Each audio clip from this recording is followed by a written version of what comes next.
No programa de hoje, entrevistei o historiador Edson Lisboa. Edson tem raízes em São José do Ribeirão, um dos mais antigos povoados de nossa região. Esse arraial atraiu colonos suíços e alemães e se desenvolveu de tal maneira que foi elevado à categoria de freguesia em 1857, pertencendo a Nova Friburgo.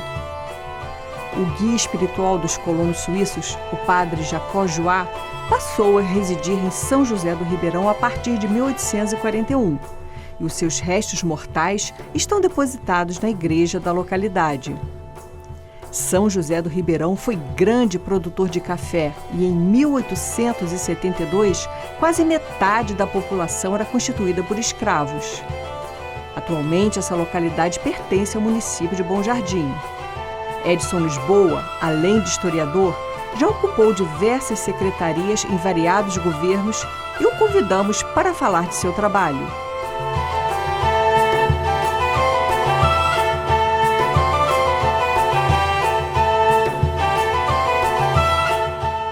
Edson, você é autor dos livros Duas Barras nos Caminhos da Tapera, Os Crimes da Fazenda Ponte de Tábuas e colaborador de um capítulo sobre a escravidão no livro Teia Serrana. Bom, me parece que o seu campo temático é a escravidão, é isso mesmo?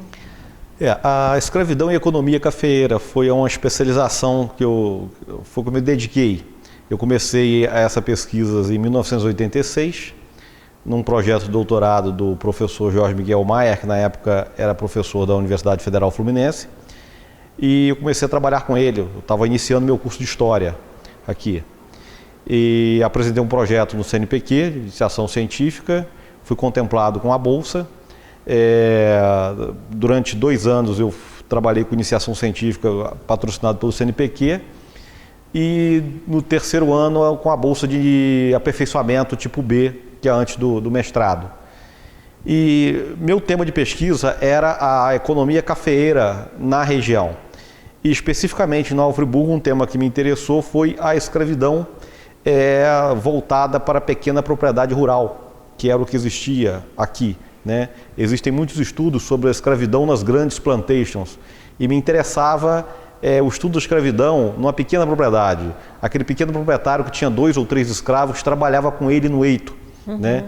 Então esse estudo nós apresentamos em 88, no centenário da abolição, né, no Congresso Internacional, e em 88 foi um marco, nós apresentamos esse projeto. O estudo tratado em 1988, ele foi publicado 20 anos depois. O professor Ciro Cardoso, o professor Ciro Flammarion fez o prefácio e considerou absolutamente atual o trabalho que nós tínhamos desenvolvido e apontado caminhos em 88. Mas aí você está falando de qual livro, qual trabalho? Eu estou falando dos Crimes da Fazenda Ponte de Tábuas. Pois é. Onde aquilo ali literalmente caiu na minha cabeça, eu estava estudando. Meu trabalho era economia, né? Eu fazia o levantamento econômico como funcionava a economia cafeeira aqui na região. E de repente aquilo me caiu na cabeça, pesquisando no cartório do segundo ofício. É isso que eu ia te perguntar. Você falou que, por acaso, você fazendo esse trabalho da pequena propriedade, esse processo caiu na sua cabeça, né? Caiu, literalmente ele caiu mesmo. Eu estava apanhando, eu sou um pouco desastrado. Sua, né? Aquilo caiu, eu comecei a olhar, fui ver o que era, comecei a ler e não consegui parar de ler. Aí eu transcrevi as 500 páginas de processo, eu transcrevi todo o processo. E aquele processo era de uma beleza incomparável, né? Uma riqueza de detalhes. Pela primeira vez você tem ali a fala do escravo, mesmo sendo através do escrivão, né? Tinha ali o crivo oficial, do escrivão, você resgatava o pensamento dele, né? Era uma maneira de se expressar. E a gente começou a buscar naquele processo ver coisas da vida cotidiana do escravo. Parou de ver o escravo como apenas uma peça da engrenagem da economia, né? Do eito. Mas a gente começou a ver as relações amorosas entre eles, as relações com os administradores da fazenda, o convívio entre os escravos, a hierarquia. Dentro do anonimato da escravidão tinha uma hierarquia, né? Um código de ética, um código civil entre eles, que muito pouco estudado. E nós trouxemos isso para o livro. Eu não sei se você já viu, nós fizemos um programa aqui, entrevista com o Rodrigo Marreto. Eu fiz a transcrição dessa história, baseado no livro do Antônio Pernambuco. Sim, o Antônio Pernambuco é o personagem, né? Eu peguei algumas partes e fiz um diálogo com a entrevista do Rodrigo Marreto, que também fez um trabalho sobre uma pesquisa sobre escravidão em Friburgo, né? Aí eu fiz um diálogo utilizando. Eu já vi mais 2 teses de mestrado baseado nesse processo, que parece que hoje ele está na Biblioteca Nacional, né? Isso. Aí eu já vi 2 teses de mestrado também. Baseado nesse processo. Baseado nesse processo. Esse processo foi um achado, né? Ele foi na época que muitos documentos foram jogados fora, né? Cantagalo mesmo passou por um processo de destruição de vários documentos nessa época. Esse processo, em 88 que ele foi levantado. Eu transcrevi todo esse material do Antônio Pernambuco. E o Antônio Pernambuco é um personagem, né? E é muito interessante porque nós, historiadores, a gente, ao longo da história do Brasil, nós buscamos, né? Primeiro nós tivemos a visão do escravo como coitadinho, né? Era o pai João, aquela submissão conformada, né? A mãe preta, aquela bondade em pessoa. Depois, nos anos 60, a gente precisava de um passado rebelde, né? A gente precisava de um passado revolucionário, né? Cuba tinha feito a revolução, o mundo se dividia entre comunistas e capitalistas. Enfim, a gente tinha que ter esse passado. Nós fomos buscar esse passado aonde? Fomos buscar esse passado lá em Zumbi dos Palmares, né? Transformamos Zumbi no nosso herói, no Treme Terra. E depois, nos anos 80, quando começamos a fazer revisitar os textos históricos, as fontes primárias, nós começamos a apontar outros caminhos. Havia aí a grande disputa entre os marxistas e a nova história, né? E o Ciro fala isso no prefácio que ele faz ao nosso livro. Ele cita que, sem perder de vista o contexto histórico, a contextualização econômica, nós entramos na vida, no cotidiano da vida escrava, trazendo isso. Ali a gente pôde perceber que o escravo, a gente mostrou, é muito humano, era um pouco de herói e um pouco de bandido. Ele era o anti-herói e o herói ao mesmo tempo, ele era o vilão e o herói. O Antônio Pernambuco é o cara que lidera uma rebelião, mas ele só lidera a rebelião depois que ele foi demitido do cargo de feitor. Né? Ele foi feitor da fazenda. Quando ele é demitido do cargo de feitor, ele se rebela e lideram a revolução, a rebelião deles ali, né? E a rebelião, ela é controlada, ela não é uma rebelião para derrubar um sistema, ela é uma rebelião reivindicatória, né? É uma rebelião que dentro dos rumos da fazenda, tanto é que eles fazem questão de afirmar que eles não saíram do rumo da fazenda. Ou seja, nós continuamos propriedade. Não houve essa fuga, né? Não foi uma fuga, foi uma rebelião contra os maus tratos do administrador, né? O administrador João Antônio, né, que parece que tem relações amorosas com uma das escravas. Havia o ciúme dele dessa escrava fez ele açoitar um escravo até a morte, com requinte de crueldade, como colocar molho de pimenta nas feridas, né? Isso por ciúmes. A grande confusão que quando os escravos retornam para a fazenda e que ele tenta organizar uma ronda e ali acontece o que eles chamam de um barulho, né?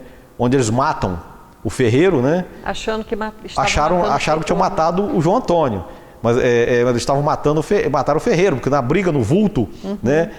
A descrição da briga é assim, chega a ser cômica, né? Porque o cara leva tanta paulada que ele não sabe de onde veio. Toda hora passava alguém, dava uma cacetada nele que ele caía. Um das testemunhas, né, do barulho. E todos tentam incriminar o Antônio Pernambuco. Só ele foi o líder, ele que falou que ia matar o João Antônio, ele desceu para isso. E ele se defende mostrando como era a hierarquia, né, dentro do mundo escravo. Ele vai dizer, olha, estão tentando colocar a culpa em mim porque eles têm inveja de mim porque eu não sou totalmente negro. Tem essa coisa, eu sou pardo, quer dizer, a negritude como um fator de hierarquia.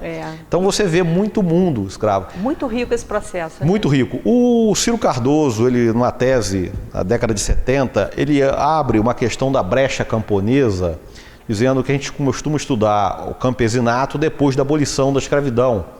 e ele se reporta antes disso, mostrando que havia uma economia fora das grandes plantations, que era uma economia da região aqui, né, interna do país, e que isso não era estudado, e que abastecia o país, estabelecia relações comerciais, relações sociais, e nesse trabalho a gente identifica, né? Ele vendia esteira, né, na vila? Isso, ele vendia esteiras na vila. Você leu bem o livro, né? Gostei de ver, obrigado. Ele vendia esteiras na vila, né? Ele vendia feijão, né? Ele disse que ninguém nunca viu ele vendendo nada na vila, a não ser esteiras e feijão que ele plantava. Né? Isso é muito interessante porque ali, esse processo, ele mostra um caminho que se tratava da administração da fazenda. Alguns administradores, eles iam na base do pão, pano e pau, os 3P, né? Ferro e fogo, né? A imposição pelo medo. E tinha uma outra vertente da administração das fazendas que admitia uma negociação com os escravos. Daí vem a brecha camponesa, né, que você coloca. Eu falo da brecha camponesa que é anterior à abolição da escravidão. Sim, pois é. Existia uma economia escrava que produzia, plantava, baseada nessa linha de raciocínio do administrador. E esqueci o nome do barão agora, meu Deus, fugiu aqui, daqui do Rio mesmo, mas ele mandou o filho estudar na Europa, né, da região de Valença, Vassouras. E quando o filho voltou, ele viu que o filho não entendia nada de fazenda. O cara estudou na França e ele resolveu fazer umas anotações para o filho. E ele criou o primeiro manual de agricultura do Brasil, né? Descrevendo tudo o funcionamento de uma fazenda. E na parte dos escravos, ele falava para o filho: escravo que possui não foge nem faz baderna. Você tem que deixar os escravos ter a sensação que possui. A sua rocinha. A sua rocinha. É bonito ver um escravo vir com seu cacho de banana, vender seus produtos na feira. Interessante. Então ele tem a noção que ele produz. É essa economia que o Ciro se refere, né, lá na década de 70. E essa linha de raciocínio parece que era a linha do administrador da fazenda anterior. O dono da fazenda era o comendador Bonaventura Ferreira Maciel. É uma fazenda aqui próxima de Conselheiro, né? Ela fica mais ou menos onde o Tio Dongo, ali no Prado, naquela região. A confusão do rio que eles atravessam é o Bengalas, né? Que na hora eles atravessam o Bengalas ali, a nado. Então essa fazenda... Essa fazenda era aqui. Ela ficava uma légua da cidade, que é 6 quilômetros. Bem próxima, né? Então o proprietário morava no centro, porque escravo fugiu da fazenda e veio para a casa do proprietário. Tipo assim, olha, a fazenda, eu estou contra a fazenda, a administração, mas eu continuo propriedade do senhor. E o administrador João Antônio, que é da linha dura, dizia que os escravos estavam assim porque o proprietário era benevolente com eles, né? Então, essa administração da fazenda é muito interessante ver o pensamento, né? A criação dessa ideologia dentro da escravidão, né? Que o cara ele ia conseguir sair da condição de escravo dentro do próprio sistema escravista. Quando tem a abolição em 88, é muito interessante que tem mais de 1 milhão de escravos negros já libertos. Já fazia parte desse processo de você alforriar como prêmio, o cara alforriado, mas continuava trabalhando. Para o escravo ter a noção que ele podia sair do sistema, né? Mas sem contestar esse sistema, sem derrubar a escravidão, possuindo a sua roça para poder ter dinheiro para comprar a sua alforria. Enfim, essa era uma prática muito comum.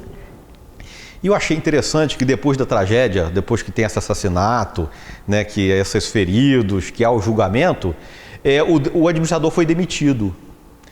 E o proprietário parece ter negociado com o barão de Nova Friburgo a administração da fazenda, porque o barão administrava fazendas, né? Não somente a dele, como outras. E o barão teria mandado nas matas um escravo acariciador, que ele chama, né? Padrinho, né? O escravo acariciador que ia tentar negociar. Acariciador. Acariciador, que é um cara que ia fazer um carinho e voltar, né? O escravo acariciador, para trazer o escravo de volta, para negociar, como uma negociação sindical. É aquela coisa do padrinho, você tem que ter um padrinho. A volta apadrinhada. Porque quando você volta apadrinhado, você não vai receber aqueles castigos, porque o seu padrinho está tentando negociar para você uma volta. O cara fugia, não conseguia viver no mato. Então ele procurava um compadre, dono da fazenda, para tentar, estou aqui, eu queria voltar, mas o senhor me ajuda, seria uma volta apadrinhada. Então eles tentam essa volta apadrinhada, né? E o barão promete, esses escravos agressores, que eles iam voltar para a fazenda, que o administrador tinha sido demitido. E eles voltam, com a demissão do administrador, eles voltam. Aí que eles são presos. E eles dizem que não sabem o que foram presos. Eles não sabem que foram presos porque eles voltaram apadrinhado e não sabia nem porque tinha sido preso. É interessante você fazendo essa narrativa. Aí eu queria te fazer uma pergunta. A gente está sempre colocando, né, uma representação de Nova Friburgo. A história de Nova Friburgo sempre volta para a questão da colonização suíça. Ponto, né? A gente não se fala mais nada sobre a história local. E você falando sobre essa questão, sobre esse crime que você analisou, e você tem trabalhos, né, artigos da escravidão, você não acha que a história de Friburgo tem que ser mais aberta, não ficar muito focada nessa questão da colonização suíça? Você acha que isso daí não tem aquela coisa de que eles chamam de um mito de origem, de dar assim, uma coisa muito epopeia, da fundação da cidade, ficar sempre focando nessa questão da colonização suíça? Minhas pesquisas começaram exatamente nisso, né? Porque a gente sempre estudou a história de Nova Friburgo como fosse só a história da colonização suíça.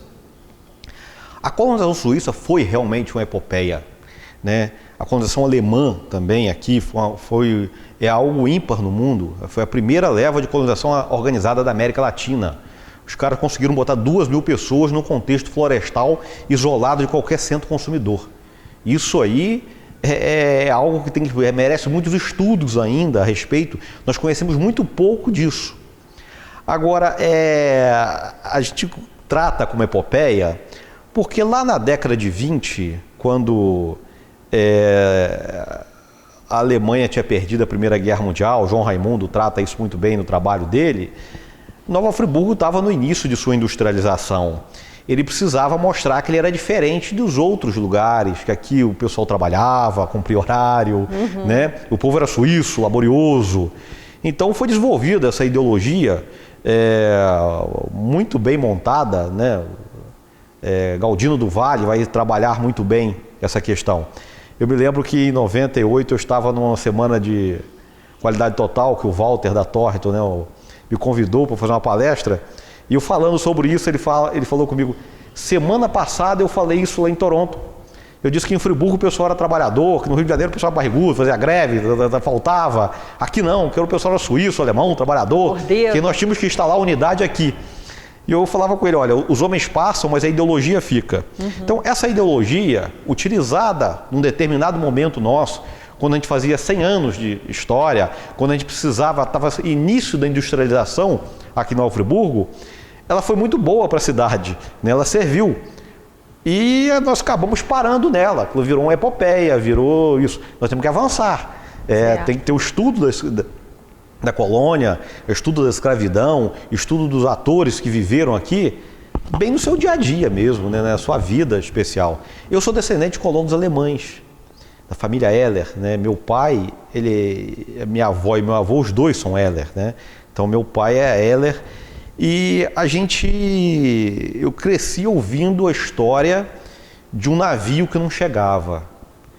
E de uma avó, uma bisavó longínqua aí, que enlouqueceu e cortava tecidos em formato de dinheiro e contava isso. Eu era criança, eu cresci ouvindo aquilo, né? E somente depois eu fui entender a trajetória dos colonos alemães aqui, o processo de loucura dessa minha antepassada, que o imigrante, ele não vem para trocar 6 por meia dúzia, ele vem para crescer, ele vem para... Certo. Porque senão ele fica no lugar onde ele está. Ele é inconformável, ele quer o melhor viver. E quando os caras chegam no Brasil, e que está resolvida a questão da independência, não precisamos mais de soldados aos moldes dos cossacos do Dom Ural, né, que era um projeto de Schaeffer, né, o major da guarda de honra de Dom Pedro I, para a colônia alemã. Ele chega em 1824, a independência foi resolvida em 1821. O que fazer com esses colonos? Manda para Nova Friburgo. já tem uma colônia suíça. Teve uma rebelião na Praia da Armação. Mandaram os caras para cá. A família Heringer, os Heringer, né? Lá em São Pedro, os caras eram ourives. Foram para o Cabo da Enxada. Então é um processo de loucura que eles enfrentam. Os caras vieram para um contexto florestal, isolado de qualquer centro consumidor, que tinha uma serrapilheira aí de 60 centímetros até chegar na terra. Foi necessário muito sol e fogo para você chegar à terra, para poder produzir. E tiveram que sobreviver aqui. Eu entrevistei pessoas em São Pedro, um senhor da família Mafor, e ele falava que ele ouviu dos avós que quando chegaram lá, ficou um na bocaina dos Mafor e outro na bocaina dos Blaut. E levaram 6 meses para poder abrir uma picada para um poder visitar o outro. E a pergunta que se fazia era o seguinte, e um deles teria respondido, olha, não ganhei uma pataca, mas também não perdi uma pataca, tô sobrevivendo, né? Então, a colônia teve esse aspecto, né? A colonização da Suíça e alemã aqui, eles vieram para Nova Friburgo, houve uma tentativa de colonização organizada, primeira da América Latina. O Estado português se organizou, fez as casas conforme combinado. As autoridades europeias é que mandaram muito mais gente do que tratado, né? Burlaram o contrato e mandaram, esperava-se 800, chegaram a 2.000.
Você é de São José do Ribeirão e você nasceu lá, né? Não, eu sou nascido em Nova Friburgo.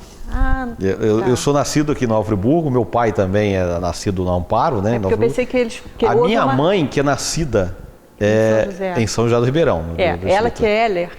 Meu pai que é Heller. Porque para essa região foram colonos suíços e alemães, né? Para São José do Ribeirão.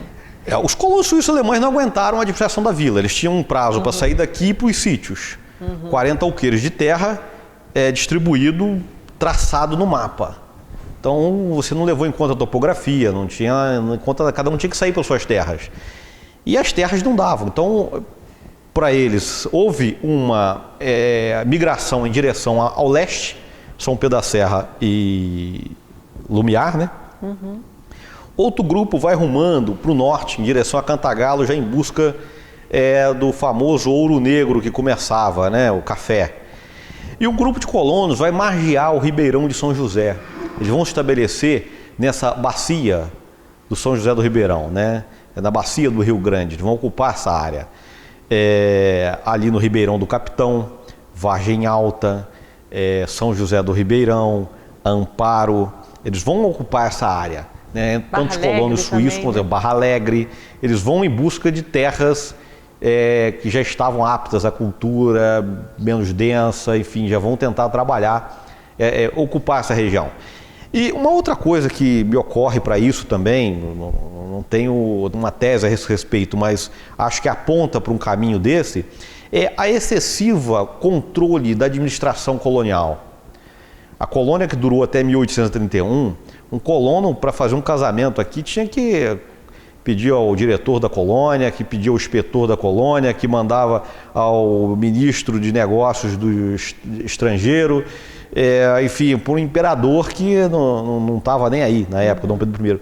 Então, esse excessivo controle da administração colonial aqui, eu acho que também ajudou para que os colonos buscassem uma saída né, que a gente chama aí da diáspora da colônia, né, a saída daqui. Por isso que não se formou assim uma colônia dentro de um mesmo espaço territorial, mantendo as características culturais, fala, idioma, né, a cultura culinária, a arquitetura, isso você não vê. Né? Porque não é uma colônia aos moldes dos italianos, aos moldes de outras colônias do sul, mas é uma colônia que ela tem a sua diáspora, que ela sai. Né? E foram bem sucedidos, né? Para onde se deslocaram. Bem Hoje sucedidos, a gente vê, bem sucedidos. Né? Na região de Cantagalo, os Vermelhinge, os Monerá. Quem se dedicou ao café, né? A família Bon, o Henrique Bon, tem um trabalho muito bom sobre isso, e o Henrique encontrou no porão da fazenda as cartas do avô, que o avô mandava para a Suíça. Tem carta de 1826. Em 1826, Henri Bon dizia, olha, se tudo continuar, se o café continuar como está, dentro de 2 a 3 anos eu tenho minha independência financeira. Ele escreve isso em 1826, porque o café que começa a ser produzido, primeiro, como planta ornamental de jardim. Né? O vice-rei de Portugal chegou a chamar alguns fazendeiros de campos para distribuir as mudas, algumas sementes, que começou a fazer sucesso na Europa. Né? A Revolução Francesa espalhou casas de café no mundo inteiro. Né? Primeiro, uma bebida proibida. Né? Era proibido no mundo ocidental tomar uma bebida dos muçulmanos, do mundo herege, né, o café. Segundo, que ele tinha cafeína e dava um up, né? Então, as casas de café foram ponto de encontro dos intelectuais que fizeram a Revolução Francesa.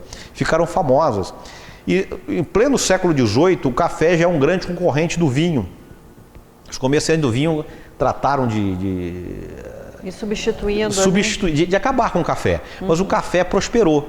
Então eles começam a querer plantar aqui no Brasil. Os fazendeiros, os relatos quando eles saem do palácio, tirar eles da faina da fazenda para ver mudinha de enfeite de jardim, era absurdo.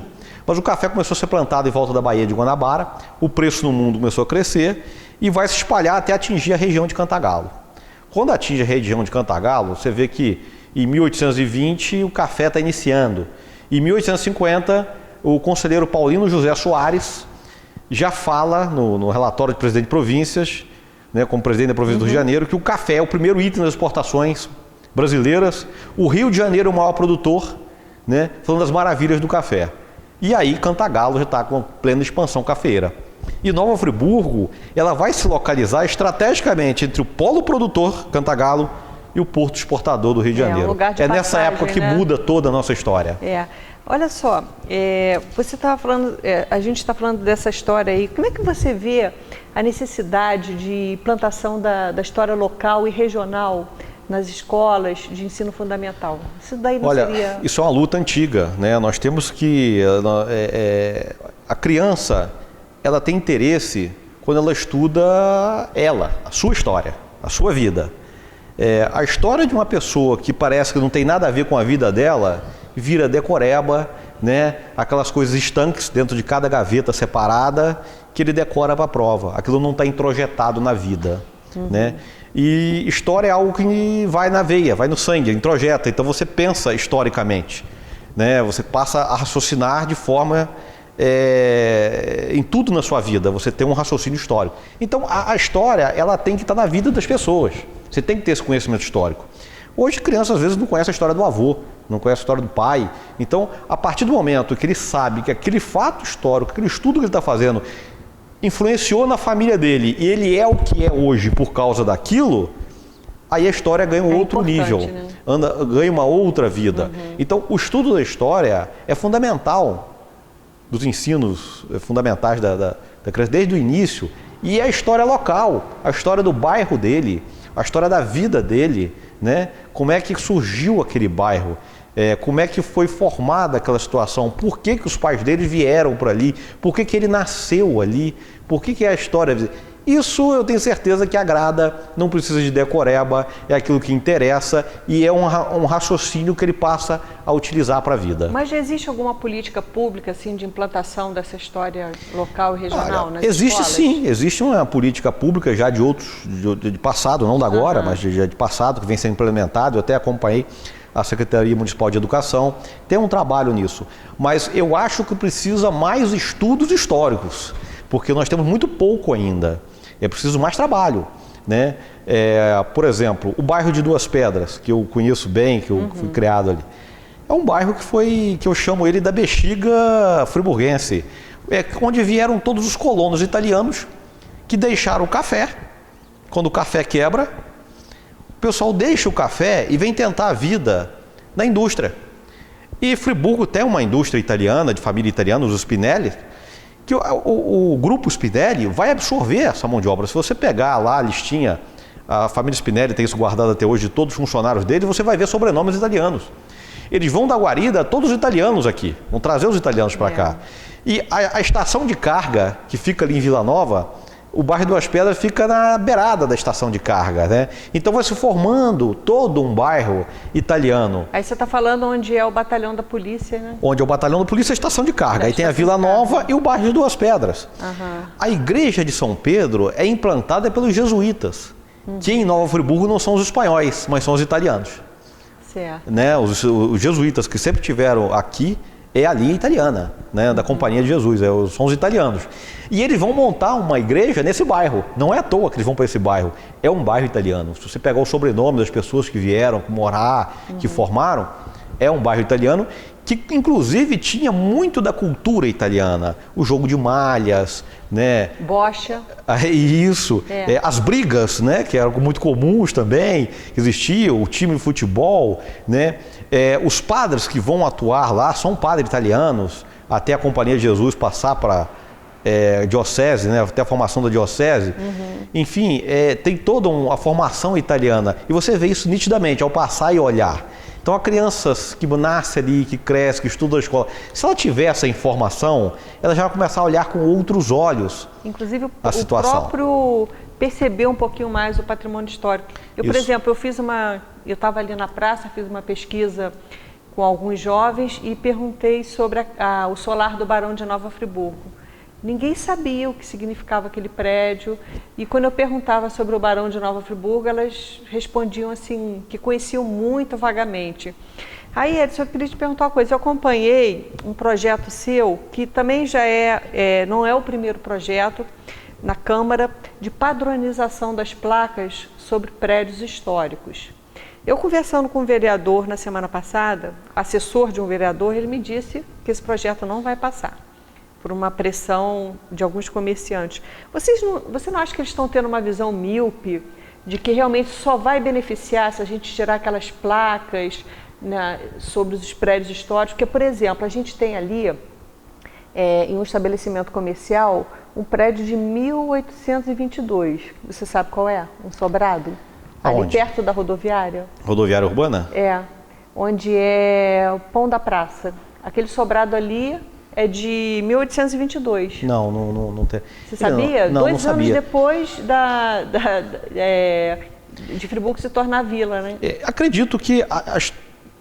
Não acredito que ele seja exatamente... Ele passou por alguma reforma estrutural, porque as casas dos colonos feitas ali, ela tinha uma estrutura bastante diferente dos prédios que temos hoje. Não, eu sei, deve ter sido feita alguma obra de estrutura até para poder fazer ele sobrado, né? Porque a arquitetura que se fazia na época, eu vejo pela Casa do Barão, para reformar o telhado, é o telhado que segura a estrutura da casa. Então tem toda uma diferença. A data do prédio, 1822, e a pedra é aquela que se chama de cantaria, né? Pedra de alcantaria, que se fazia nas construções da época. Exatamente, quer dizer, a gente tem aquele prédio ali de 1822, tem o solar e tem outros prédios históricos. Se a gente tirasse aquelas placas ali e padronizasse, como está nesse projeto, eu acho que os comerciantes só ganhariam com isso, né? Bom, quanto a isso, eu não sei qual foi o vereador que você conversou, mas ele está errado e o projeto vai ser aprovado.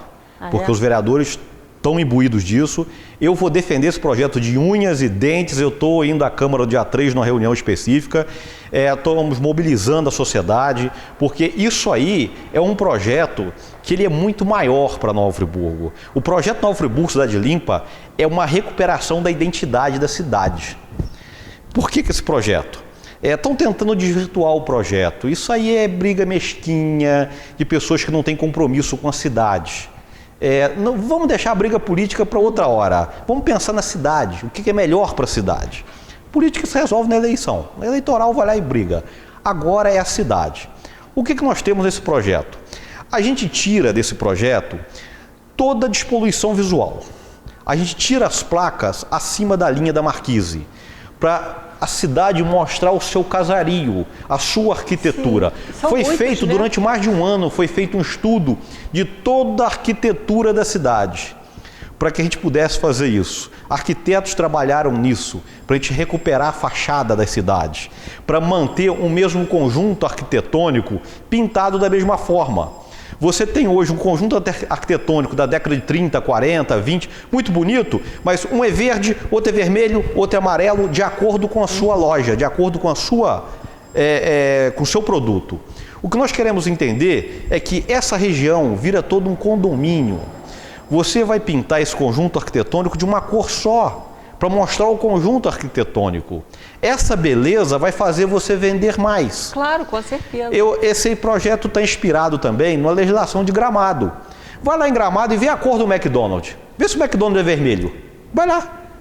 Eles tiveram que se adaptar à cidade, porque a cidade, não, a sua cor vai interferir no ambiente da cidade, não vai ficar bonito. Acabou. Eles vão brigar, vão gritar? Não, tem que vender o seu hambúrguer lá. Então nós temos que tomar essa decisão. Tirar toda a placa de cima da Marquise para poder limpar a cidade. Você vê o conjunto arquitetônico.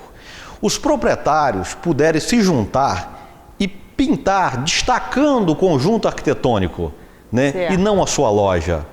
Se a cidade ficar limpa, bonita, ela vai vender muito mais. As pessoas vão vir para ver isso. E a associação comercial, ela apoia o projeto, ela já fez na sua sede. Depois que ela viu o projeto conosco, eles se engajaram, o Flávio está engajado nisso. Então a associação comercial está apoiando. É favorável, já conversamos com a CDL, alguns proprietários que estavam contrários, amigos meus, já não estão mais, eles viram que vão vender mais. O comerciante, qual é o objetivo do comerciante? Vender. O comerciante foi feito para vender mais, quanto mais ele vende, mais ele lucra.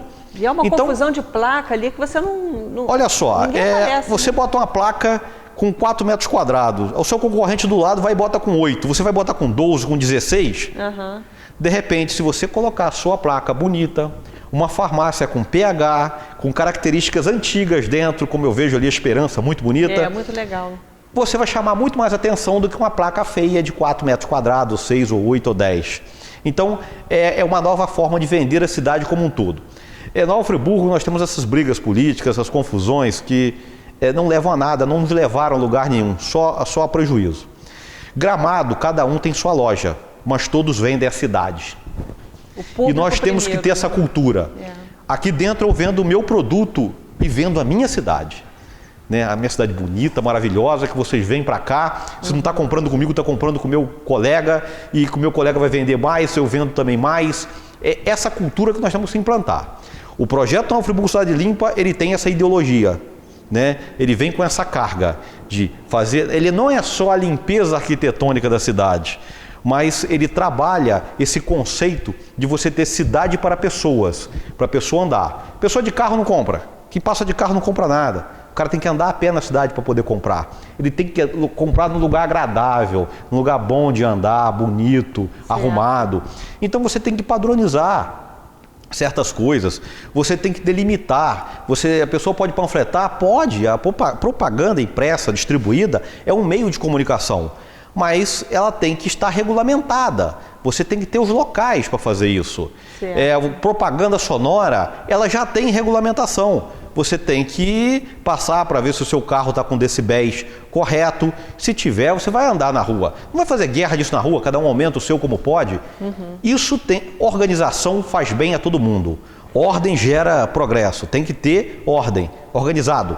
para poder funcionar. Ninguém está impedindo nenhuma manifestação, ninguém está impedindo nenhuma panfletagem, pode-se continuar panfletando, ninguém está acabando com nada disso, só está organizando. Você tem que panfletar onde tem lixeiras, que as pessoas jogam papel, tem que ter todo um cuidado com a cidade. A palavra certa é cuidado, capricho, organizar a lixeira. A prefeitura tem que ter essa zeladoria urbana.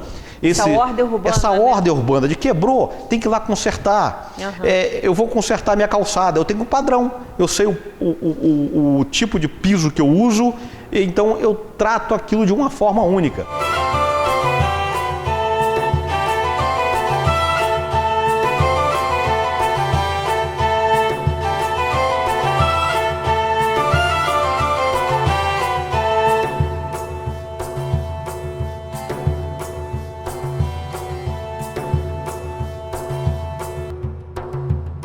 Difícil foi fazer com que Edson Lisboa se restringisse na entrevista ao seu lado de historiador. Bastou uma pergunta e ele logo migrou para a política. Acompanhamos a apresentação do projeto Cidade Limpa na Câmara Municipal, entregue no final do ano de 2015, e colhemos a opinião da oposição.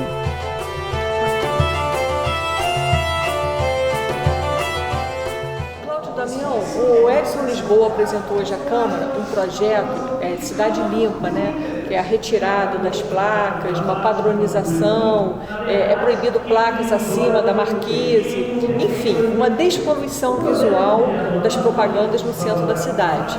Mas eu sei que você já teve um projeto anterior, que você apresentou ao governo em 2014, e eu gostaria de saber quais foram as dificuldades que você teve com relação ao seu projeto.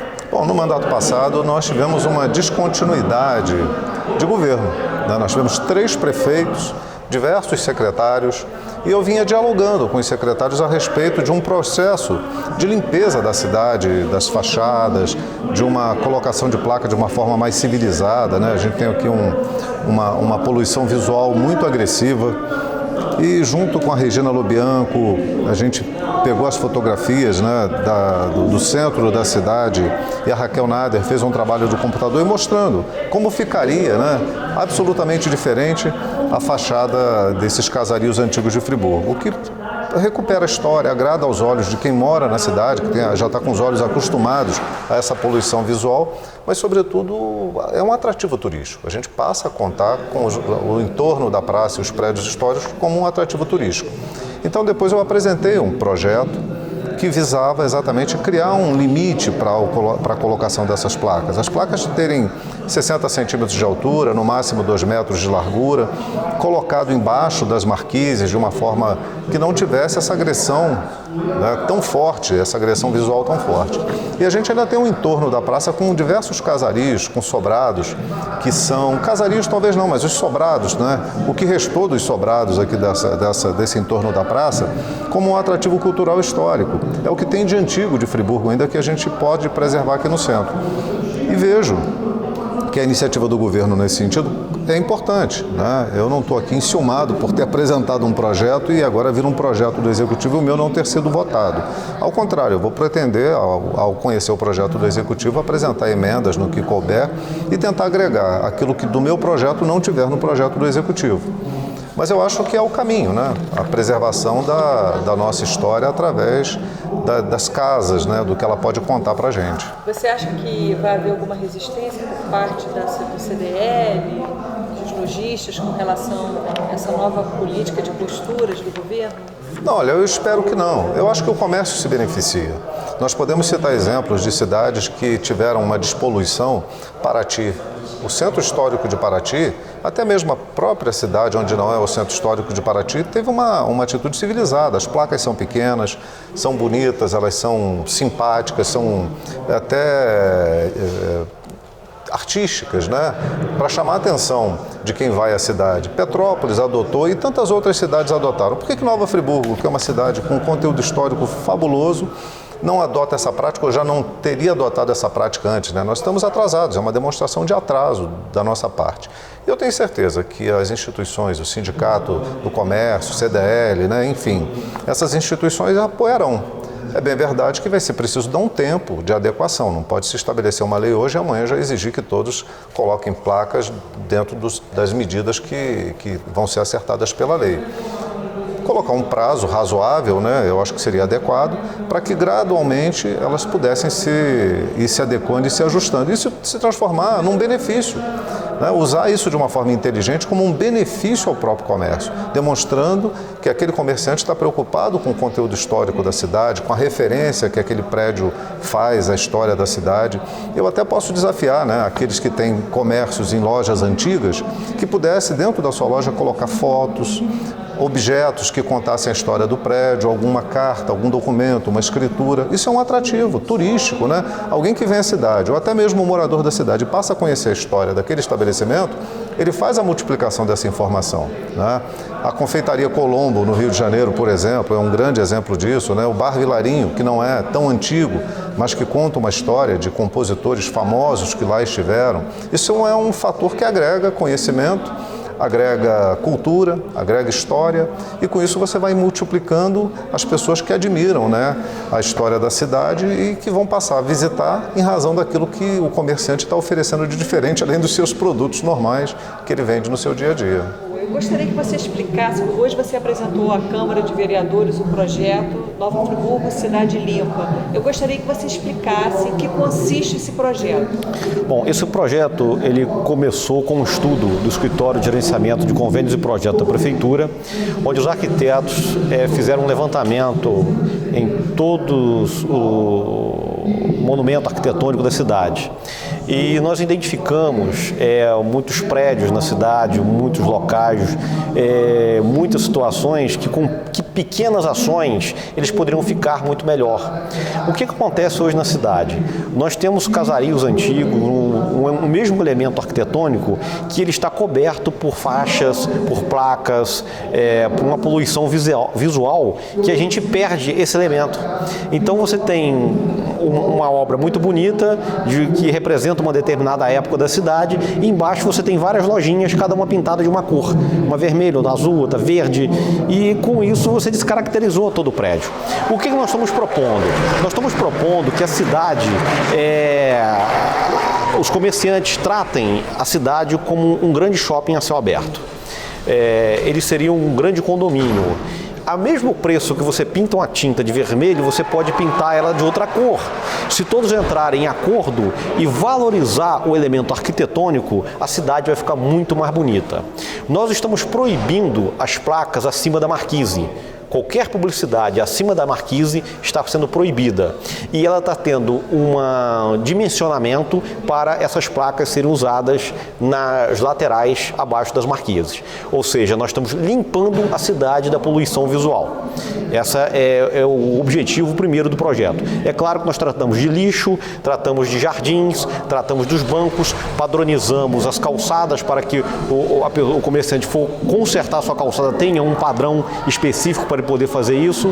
Esse é o objetivo do projeto, dar à cidade uma estrutura jurídica que a prefeitura possa coibir o abuso e a gente ter uma cidade limpa, como outras cidades já fizeram e se deram muito bem, porque uma cidade limpa, uma cidade organizada, uma cidade sem essa poluição visual, bonita, é um local que as pessoas gostam de andar e por isso as pessoas compram mais e o comerciante vende mais. Você já apresentou esse projeto à associação comercial aqui do Nova Friburgo? Já tive 2 reuniões com a Associação Comercial de Nova Friburgo.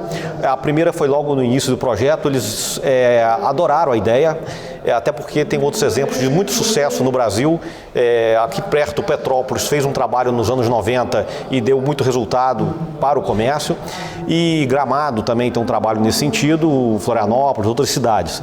Então eles gostaram e até a fachada da sede da Associação Comercial foi a primeira a ser pintada nessa nova dinâmica de cidade limpa, de cidade para pessoas.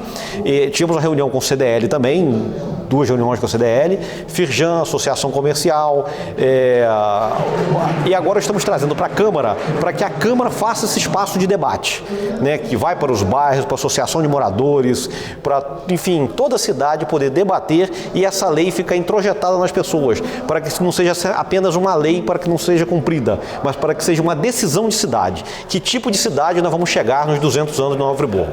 Quer dizer, então você já conta com o apoio da CDL, dos comerciantes, que isso já é de uma importância muito grande, né? O objetivo do comerciante é vender mais. Esse é o objetivo primeiro. Não existe mudança, todo mundo quer mudança, mas às vezes para transformar o outro, nós temos que começar a mudar a gente. É importante que todos vão ter que mudar. Todos vão ter que mudar a sua propaganda, todos vão ter que mudar a sua fachada, todos vão ter que fazer mudanças. Mas é uma mudança muito barata e benéfica para todos, né? Os comerciantes da cidade, que gostam da cidade, eles toparam de início. Mas nós temos aqui grandes lojas de departamentos que a gente precisa de uma lei para coibir e fazer cumprir a lei. Como é em Gramado, por exemplo, que você vai lá e vê o acordo do McDonald's. Vê se é o acordo vermelho. O ponto frio. Vê lá em Ipanema se o ponto frio tem a cor dele. Não tem. Ele tem que se adequar ao que está planejado pela cidade. E é isso que nós estamos tentando fazer para que a gente chegar em 2018 com uma cidade linda e maravilhosa, porque tem 6 meses depois de aprovada a lei, para os comerciantes todos se adequarem à lei. Então a gente acredita que em 2016 nós já vamos ter uma cidade muito mais bonita, uma Nova Friburgo muito mais bonita. Quer dizer, então esse agora vai passar pelas comissões da Câmara, né, esse projeto. Agora eu vi ali que o vereador Cláudio Damião já havia apresentado o projeto anteriormente, eu conversei muito rapidamente com ele disse que não teve sucesso no governo anterior. Você acha que isso é um ponto para a gente ficar um pouco pessimista com relação à aprovação desse projeto? Não, é o seguinte, é uma decisão de governo, porque é uma medida muito impopular, não é popular. E muitos governos têm medo de tomar medida impopular. E eu vou dizer mais uma vez, o governo, isso é uma coisa que ele não tem medo de tomar medida que seja impopular. Tem que ser feito, vai ser feito. É preciso melhorar? Vamos fazer. Agora pode ser ruim, as pessoas podem não entender, mas daqui a pouco você vai andar numa cidade mais bonita, você vai entender isso. E é uma decisão de governo. O prefeito quer a lei, o governo trabalhou com essa lei durante esse tempo. Nós pegamos os arquitetos que trabalham com isso, esses arquitetos visitaram outras cidades, esses arquitetos viram que é de mais importante, estão sendo treinados, temos todo um trabalho de arquitetura dentro do novo urbanismo de Anguel. Os advogados que trabalharam a lei fizeram ampla pesquisa em todos os locais da cidade. O Paulo Silva fez esse trabalho, o doutor Guilherme Cardoso, que já foi procurador aqui, procurador da prefeitura, lapidou a lei agora. Então nós acreditamos que chegamos num ponto do ideal, mas nada é tão bom que não possa ser melhorado. Então está na Câmara para a Câmara melhorar essa lei, mas o espírito dela é esse, é limpar a cidade. Não tem como a gente arrumar subterfúgio, alguns jabutis aí para poder fazer meia sola. Não existe isso. É para fazer mudança. E mudança tem que começar com a gente. Nós temos que fazer isso. Nós temos que fazer essa mudança. Nesse caso, a vantagem é que a iniciativa está partindo do próprio governo, diferente do Cláudio Damião, que partiu do Legislativo, né? Para, no caso, para ser votado e ainda convencer, né? Se não tiver a maioria na Câmara. E agora, Edson, para a gente finalizar, aí eu vou usar os seus dois lados, o político e o de historiador. Até agora eu só explorei de historiador. Nós estamos a caminho do bicentenário, né, de Nova Friburgo. E como é que você acha que Friburgo está chegando nesses 200 anos, né, da sua história e na sua ótica de historiador, né, como Friburgo chega a esses 200 anos, dentro de toda a sua trajetória, esses ciclos, né, que a gente teve, o ciclo industrial, né, quer dizer, a sua fundação, o ciclo industrial e agora assim, um novo momento, e também dentro da sua ótica política, né? Que tipo de cidade você espera para Nova Friburgo nesses 200 anos, que está próximo? Olha, Nova Friburgo começa com uma colônia organizada, há uma série de tragédias dessa colônia, a própria travessia, as mortes, as pessoas que vieram, pessoas que perderam tudo na viagem, chegaram aqui e tiveram que recomeçar do zero. A minha esposa é descendente de 5 famílias de colono suíço. E uma das descendentes perdeu o marido, perderam todos os filhos, se casou com o irmão, morreu, teve que se casar pela 3ª vez para deixar a descendência. Então a colônia, a vida dos suíços, dos alemães e todos que vieram para cá foi muito difícil. foi muito dura, né? Essa visão que nós temos, né? Visão colonial de Europa, né? Europocentrismo, né? Que aquilo lá é muito bonito, e esse orgulho, acho que o orgulho não tem que ser disso, mas o orgulho das pessoas, né? Dos caras que deram a vida para poder ficar aqui, se reerguer e tocar para frente e conseguir sobreviver. Então, o imigrante é aquilo que eu falei antes, ele não vem para trocar 6 por meia dúzia, ele vem para crescer. E nós temos essa característica, Friburgo tem essa característica de cidade empreendedora. Nós passamos pelo ciclo do café, quebrou o café e nós já tínhamos uma industrialização. Nós vivemos disso, nós vivemos do setor de grandes indústrias na cidade. Quando tudo quebra, as pequenas famílias que saíram das empresas quebradas, montaram seus negócios e hoje nós temos uma cidade que vive do setor de moda íntima, microconfecções, pequenas confecções, que faz a economia dessa cidade crescer. Nós temos um setor turístico que, em pleno desenvolvimento, crescendo, em crescimento, e a cidade vai buscando as suas vocações, né? Sempre que um ciclo econômico se fecha, ela está preparada para um novo. Nós vivemos talvez a maior tragédia climática do país. Eu estava aqui, eu sou um sobrevivente, eu perdi meus vizinhos e eu sobrevivi. Estamos aqui, eu, minha família. Vi de perto, aquilo parecia a cena do filme O Dia Seguinte, e a gente olhava e achava que, poxa, acabou. Mas você observar a coragem de pessoas que perderam tudo, tudo que eu digo, família, perderam o coração foi enterrado junto, está ali, mas que eles tiveram que se reerguer e continuar, isso é algo impressionante, isso impressiona, né? É algo que a gente não vê por aí, e eu acho que a cidade teve que ser recriada, né? A partir daí, buscar suas novas vocações, que concilie o desenvolvimento econômico, a distribuição de renda para que todos vivam bem, com a preservação da natureza, com a preservação desse ambiente que nós temos. Esse é o nosso grande desafio. Meu lado aí, você está falando do meu lado político e questão de governo, eu sou funcionário do Banco do Brasil, estou cedido exatamente para trabalhar com a questão da captação dos recursos para reerguer a cidade, eu venho trabalhando nisso. Você trabalhar com determinação, porque quando você bate na porta do governo do estado, do governo federal, quando você discute um projeto em Brasília sobre uma encosta, sobre o Bengala, você está com aquela cabeça da pessoa que você sabe que a dona Maria, que mora naquela encosta, que ela não dorme quando chove, porque aquele maciço está descendo, precisa daquela obra, porque a obra do Bengalas vai dar um tempo de recorrência maior das cheias, de 10 em 10 anos aquele cara toma uma enchente.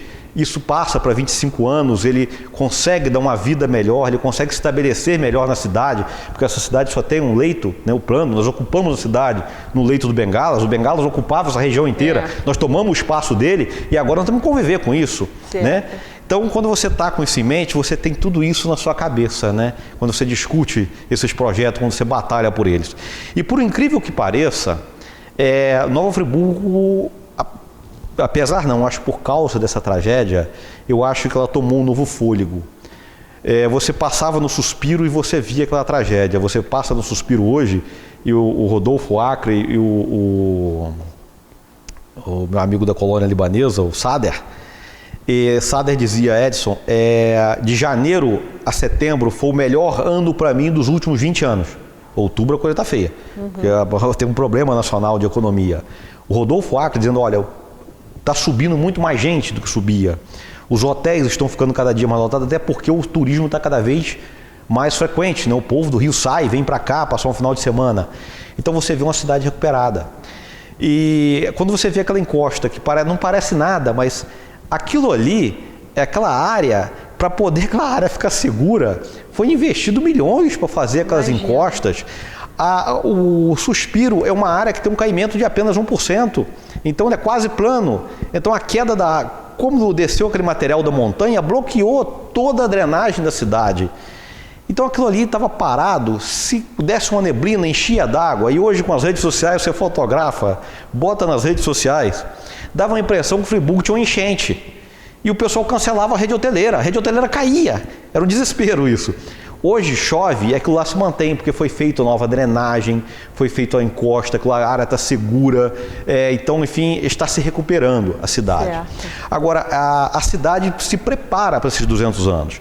E nós temos que nos preparar para esses 200 anos com metas não só dessas obras estarem prontas, da cidade estar mais bonita, mas com meta de atingir a educação no melhor nível, um índice de educação melhor para a cidade, um índice de emprego pleno para a cidade, um índice de rua pavimentada nessa cidade, com uma nova usina de asfalto, que a gente possa chegar com nossas estradas de zona rural pavimentada para receber turistas. Nós temos um turismo rural aqui enorme. Nós temos que ter esse índice para receber os 200 anos numa condição bem melhor. A obra do Bengalas muda a cidade. E agora essa nova ciclofaixa implantada de Conselheira Duas Pedras, né, com a Avenida Brasil, que tem que ser inaugurado o primeiro trecho até junho do ano que vem, entre a Ponte do Prado e a Ponte de Conselheiro, nós temos que trazer isso até o nosso centenário, até a cidade, para você ter toda a cidade com a condição de mobilidade bem melhor. Isso são metas que você tem que implantar para a cidade. Agora, a cidade precisa fazer uma grande festa para esses 200 anos. É preciso ser comemorado. Muita gente morreu por isso. E hoje morreu gente também por essa cidade na tragédia. Então, nós criamos aí um fundo da cidade, né, um fundo do Nova Friburgo 200 anos. A Fundação Dom João VI está trabalhando nisso. E esse fundo nós temos que o ano que vem, que esse ano foi um ano terrível para Nova Friburgo, mas receber recursos da prefeitura, aportar nesse fundo durante esses 2 anos aí, para poder chegar no terceiro ano, você ter um recurso suficiente para poder fazer uma festa à altura dos 200 anos da cidade. E essa festa tem que ser para mostrar para o Brasil que aqui existe uma cidade onde era difícil se implantar, né, num contexto florestal. Lá em cima implantaram um grupo de colonos pobres, né, que só tinha colonos pobres. Tinham 30% que eram quase miseráveis, que vieram para cá e formaram uma cidade. E essas pessoas se agregaram novos. E que uma cidade que tem histórias fantásticas, como do Antônio Pernambuco. Uma cidade que era de colonos livres, mas o seu código de posturas era talvez um dos mais escravagistas que a gente já viu, do controle da população escrava. Até porque tinham poucas pessoas controlando escravos, que eram poucos escravos para cada proprietário. Então nós tínhamos um código escravista aqui que proibia escravo andar nas ruas da cidade, sendo de proprietários diferentes. 1833, 1851, esse código de posturas. 51. Então você tem uma cidade que tem todos esses aspectos. E esses aspectos têm que virar história e estar com as crianças. As crianças têm que ter orgulho dessa história nossa. Antônio Pernambuco, que não é herói e nem vilão, mas foi um cara que se insurgiu contra esse movimento e fez história na cidade. E ninguém conta essa história. O colono pobre que morreu, que não ganhou uma pataca, mas não perdeu uma pataca, ele está alijado dessa história, está marginalizado dessa história que nós criamos da grande epopeia. Teve sim uma grande epopeia, com muita dor, sacrifício, mas nós temos que nos orgulhar disso. E eu acho que isso que tem que mover a cidade e nós temos que juntar tudo para isso. Temos que esquecer as brigas eleitorais, esquecer que eu vinha dizendo para você que minha avó falava que até o relógio quebrado está certo 2 vezes por dia. Então, nós temos que, às vezes, não estamos certos o tempo inteiro, mas nós temos que conversar, dialogar e ter a cidade como palco prioritário. As brigas ficam para trás, a cidade é o mais importante para mim. Então isso tem que estar imbuído nesse bicentenário, da gente poder deixar essa cidade melhor para os nossos descendentes. As cidades no Brasil são recentes, né? Nós começamos com o processo de cidade na década de 30, 20, 30.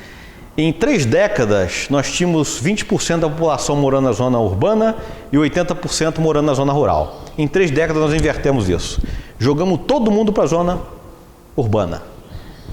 Pegamos o dinheiro do Banco do Brasil, que financiava a agricultura, né? A Caixa Agrícola do Banco do Brasil, financiamos a importação de máquinas. Pegamos, que eu digo, Getúlio fez isso.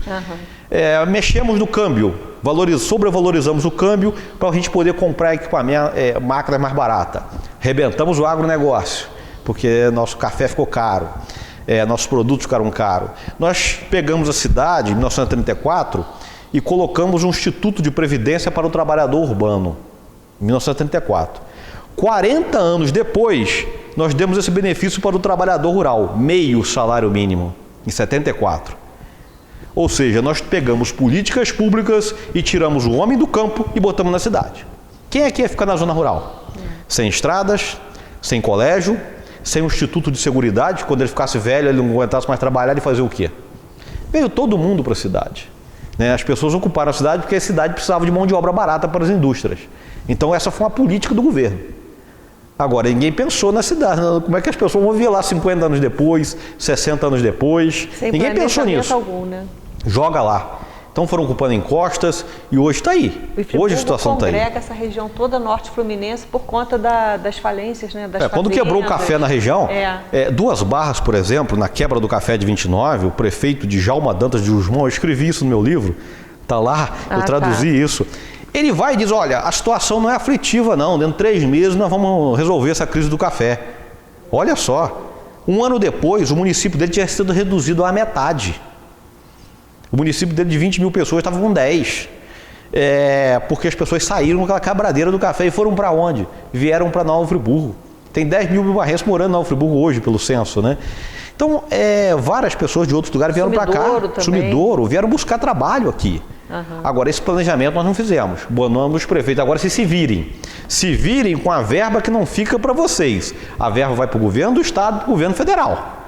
E a gente tem que ficar lá de pires na mão, fazer uma contenção aqui, fazer uma obra no Rio ali, andando lá, batalhando para isso. Então, é essa a situação das cidades no Brasil.